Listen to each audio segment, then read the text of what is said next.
ಪುಂಖವಾಗಿ ಇವ್ರು ಹೇಳಿ ಸುಳ್ಳು ಒಪ್ತಾ ಬಂದ್ವಿ. ಸ್ವಲ್ಪ ಸೈಲೆಂಟ್ ಆದ್ರಿ ಇವರು. ಆದ್ರೆ ಆ ಹುಡುಗನ ಮೇಲೆ ಆರೋಪ ನಿಲ್ಲಿಸ್ತಿದ್ದಾರೆ.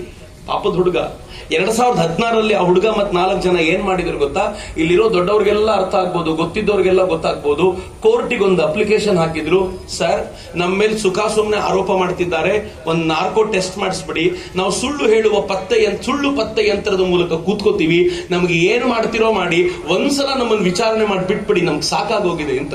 ಕೋರ್ಟ್ ಏನ್ ಹೇಳ್ತು ಗೊತ್ತಾ? ನಿಮ್ ವಿಚಾರಣೆ ಆಗಬೇಕು ಅಂತ ಪೊಲೀಸರು ಹೇಳಲೇ ಇಲ್ವಪ್ಪ, ನಾವ್ ಹೆಂಗ್ ಮಾಡೋದು ಅಂತಂದ್ರೆ ಇವ್ರು ಗೋಗರದ್ರು.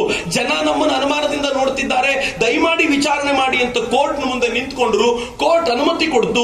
ನಾರ್ಕೋ ಟೆಸ್ಟ್ ಆಗಿ ಕೋರ್ಟ್ ಹೇಳ್ತು ನಿಮ್ಮದ್ ಯಾವುದೇ ತಪ್ಪಿಲ್ಲ ಅಂತ. ನಾರ್ಕೋ ಟೆಸ್ಟ್ ನಲ್ಲಿ ಪ್ರೂವ್ ಆಗಿದೆ. ಇನ್ನು ಮುಂದೆ ನಿಮ್ಮನ್ನ ಯಾವುದೇ ವಿಚಾರಣೆಗೆ ಕರೆಯುವ ಅಗತ್ಯ ಇಲ್ಲ ಅಂತ ಕಳಿಸ್ಕೊಡ್ತು. ಇವ್ರೇನಂದ್ರು ಗೊತ್ತಾ? ಪ್ರಭಾವಿಗಳು ಏನ್ ಬೇಕಿದ್ರು ಮಾಡ್ತಾರೆ.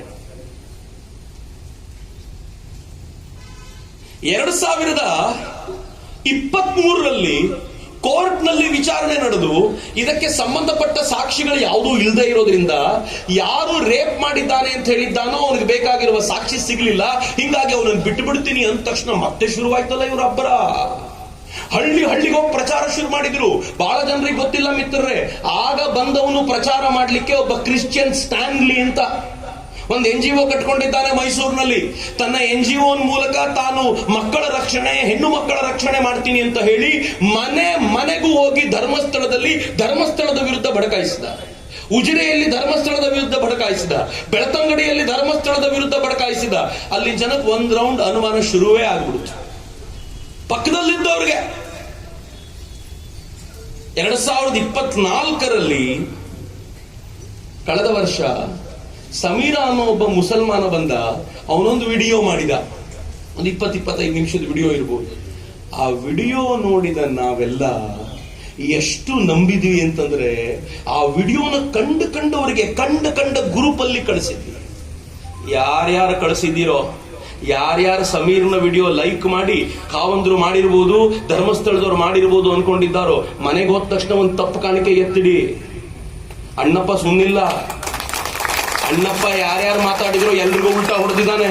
ಉಲ್ಟಾ ಹೊಡೆಯೋದು ಇನ್ನೂ ಬಾಕಿ ಇದೆ. ಅಣ್ಣಪ್ಪನ ಶಕ್ತಿಯ ಬಗ್ಗೆ ನಂಗೆ ಅಪಾರವಾದ ವಿಶ್ವಾಸ ಇದೆ. ಯಾಕೆ ವಿಶ್ವಾಸ ಇದೆ ಅಂತಂದ್ರೆ, ನಾನು ಕೂಡ ಒಂದು ಹಂತದಲ್ಲಿ ಅಣ್ಣಪ್ಪನ ಬೈಕೊಳ್ತಿದ್ದೆ. ಏನಪ್ಪ ಅಣ್ಣಪ್ಪ ನಿನ್ನ ನಂಬ್ಕೊಂಡವ್ರನ್ನ ಹಿಂಗ್ ಮಾಡ್ಬಿಟ್ಟಿಯಲ್ಲಪ್ಪ, ಏನಿದು ಕತೆ ಅಂತ. ಆದ್ರೆ ಇವತ್ ನೋಡುವಾಗ ಅನ್ಸುತ್ತೆ, ನೆನ್ಪಿಟ್ಕೊಳ್ಳಿ ಮಿತ್ರರೇ, ನನಗೆ ವೀರೇಂದ್ರ ಹೆಗಡೆ ಅವರ ಮೇಲೆ ಅಪಾರವಾದ ಗೌರವ 100 ಪಟ್ಟು ಜಾಸ್ತಿ ಆಗಿದೆ. ಯಾಕೆ ಅಂತಂದ್ರೆ, ಇದುವರೆಗೂ ಇತಿಹಾಸದಲ್ಲಿ ಸೀತೆಯನ್ನೂ ಸೇರಿದಂತೆ ಎಲ್ಲರಿಗೂ